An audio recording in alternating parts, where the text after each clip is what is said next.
rang des nombreuses activités qui font le charme du festival Biasso Mengon, en cette 4e édition, figure en bonne place le jeu du Songo. Jeu de société, banal à première vue, mais très codifié et sophistiqué quand on y prête vraiment attention. C'est un jeu de stratégie, c'est un jeu de calcul, c'est un jeu qui rassemble les gens, les créateurs. En boulot, on dit un coelus, c'est-à-dire le tronc de la paresse, littéralement, parce que nos ancêtres passaient beaucoup de temps à jouer au Songo. Et c'est un peu péjoratif parce que les ancêtres venaient jouer au Songo après une dure labeur de journée. C'est un jeu de calcul, c'est un jeu d'arithmétique, c'est un jeu de logique, c'est un jeu de mathématiques. Donc, les peuples de la forêt ont connu ce que vous appelez aujourd'hui l'intelligence artificielle. Car l'intelligence artificielle n'est que des composantes logiques organisées, intégrées dans des circuits de silicone sur la base de définitions et de décisions logiques. Dans le Songo, il faut anticiper le jeu de l'adversaire autant qu'on planifie sa propre stratégie. C'est un peu comme une bataille navale. Le Songo est donc démocratique en ce que le soulard du village peut battre l'intellectuel de la ville. Nous n'avons pas ce complexe et nous l'acceptons ainsi que de suite. Et pour mieux détecter le jeu du Songo, celui qui parle le plus, celui qui parle le plus fort est forcément en train de gagner le jeu.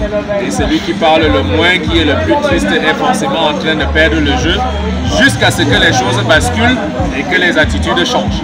Il y a de la psychologie dans le Songo, il y a de la philosophie dans le Songo, il y a même des traditions dans le Songo où on retrouve certains mots, certaines phrases, comme par exemple l'une de mes préférées, Furgamo et que Siganko.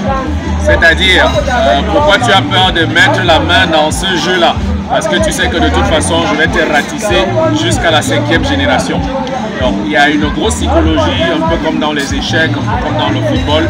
Si Épervier de Bolo va jouer contre le Real de Madrid, Épervier, a priori, c'est qu'ils vont perdre. Alors, il faut instiller cette peur dans l'adversaire. Il faut galvaniser ses propres troupes. Parfois, il y a un fan club. Donc le Songo en fait retrouve toute la culture des peuples de la forêt et c'est un jeu qu'on retrouve sous d'autres formes dans les peuples de l'Afrique de l'Ouest. La Wale est très présent en Afrique de l'Ouest et il y a d'autres versions, le Go chez les Chinois ou alors les échecs chez les Indo-Européens n'est pas très différent du Songo. Alors je répète, d'une forme ou d'une autre, la logique mathématique qui nous a amenés vers l'ordinateur véritablement était présente déjà chez nos peuples de la forêt. Sur le plan purement des règles, comment est-ce qu'il se joue? À quel moment est-ce qu'on a gagné?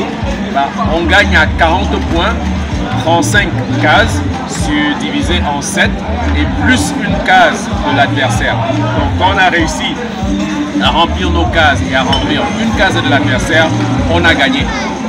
Généralement on fait un tirage au sort ou alors on laisse l'adversaire commencer le jeu et puis maintenant il y a différentes sorties. Les plus experts vous diront qu'après 3 ou 4 sorties, 3 ou 4 jets, on a déjà gagné. C'est vraiment le higher level, c'est la Champions League. Au niveau les plus basiques, il faut attendre un peu plus, mais parfois on ne sait jamais, il peut y avoir des erreurs. Alors j'ai introduit des règles tout un peu différentes pour la session d'aujourd'hui en recommandant que chaque joueur boive 2 bières car l'homme boulou n'a pas peur de l'alcool et pardonnez l'expression. Alors c'est quand on a un peu bu qu'on se libère et que la nature profonde apparaît. Alors on joue un jeu instinctif basé sur nos qualités au lieu de tout simplement répéter des sorties qu'on a mémorisées au préalable.